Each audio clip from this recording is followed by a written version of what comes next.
The Hyundai i20 was the hatchback that first established the premium hatchback segment in India. It was the first car that people bought for its features, for its quality, and over the past 10 odd years that the i20 has been selling in India, it's been a great success. What we have today is the third generation of the i20.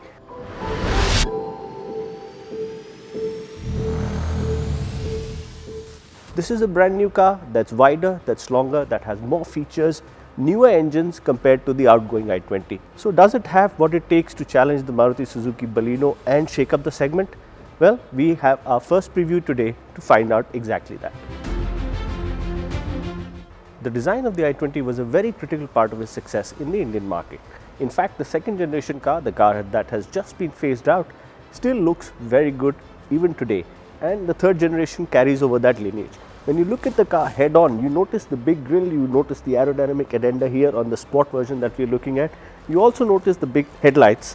What you get here is LED projectors. The fog lamps are also LED projectors, and I think the distinct shape of the car certainly makes a very good impression on you when you look at it heads up. The sides of the i20 are also very interesting. What I really like is the strong shoulder line, this crease running through here.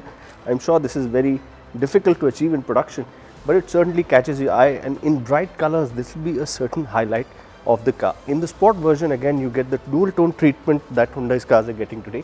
So you get a full black roof, you get black mirrors, you get black features including the black grille, parts of the front bumper are black, parts of the rear bumper, and even the sill here. But I think the most polarizing aspect of the i20's design is going to be the rear end. It gets these really large tail lamps that stretch across the whole breadth of the rear. While the tail lamps are quite interesting, the chrome insertion into it, well, chrome is something I'm not a big fan of. So this is going to be something that people will either love or hate, the rear end that is. But what it does, it also gives the i20 a very distinct identity. If you remember the outgoing i20, the rear taillights of that car were also very distinct. It made the i20 stand out, and it's going to happen with the same thing. Whether you love it or not, well, that comes to your personal preferences. Overall though, the i20 is a really good looking car and does not look like anything else on the market, and is going to be very distinctive looking when it hits the roads. Of course, another characteristic of Hyundai's product range today is that they offer you an enviable number of engine and transmission options. The i20 is going to be no different. The version you see here is the 1-litre turbo GDI petrol engine. This will be offered with a 6-speed IMT, the automated manual, and a 7-speed dual clutch automatic gearbox. The other petrol engine is a 1.2-litre unit, which will be available with either a CVT or a 5-speed manual unit. And the diesel lovers out there get a 1.5-litre diesel engine. I think it will be the 100 PS version and will be offered only with a manual transmission. Of course, when it comes to interior design and quality, Hyundai has been one of the leading players in the market, and the i20 certainly sets a new benchmark for its segment. What you get are a lot of segment firsts. For instance, the big digital cluster. I've never been a fan of the new digital cluster that was there in the Verna, but I have to say in the i20, with a slightly different design, slightly wider cluster, slightly bigger dials, it looks pretty good. It's still something that takes some getting used to, but I think if I drive this car around for a day or two, it will become slightly more natural to look at and to read. The other thing you get is the biggest multimedia touchscreen in the segment, a 10.25-inch screen which controls all the multimedia functions, including the Blue Link functionality that the i20 now comes equipped with. You also get fully automatic air conditioning, you get puddle lamps, you get a fast wireless charger that also comes with a cooling pad to keep your phone cool, and you get a 7-speaker Bose audio system that comes with a built-in amplifier and subwoofer.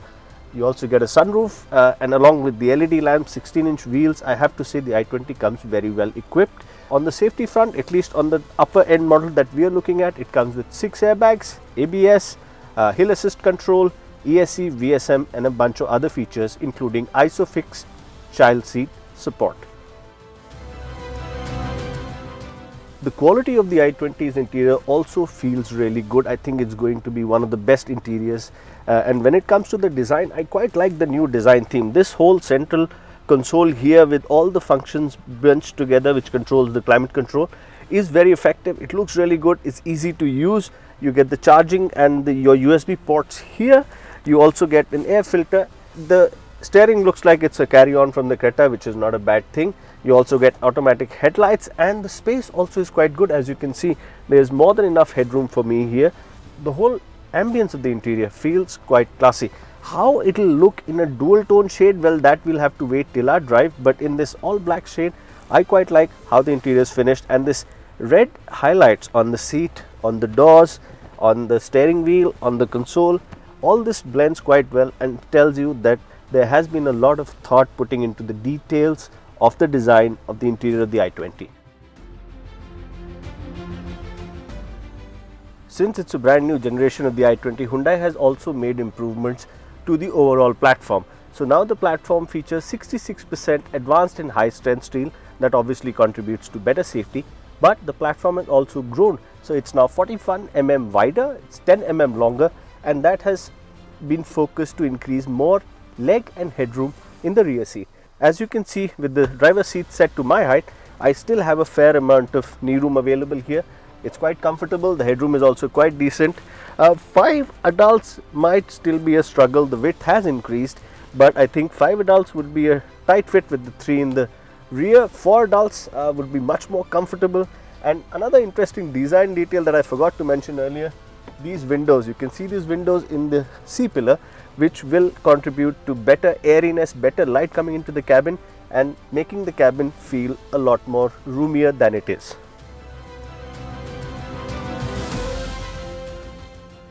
So what do I think of the new Hyundai i20?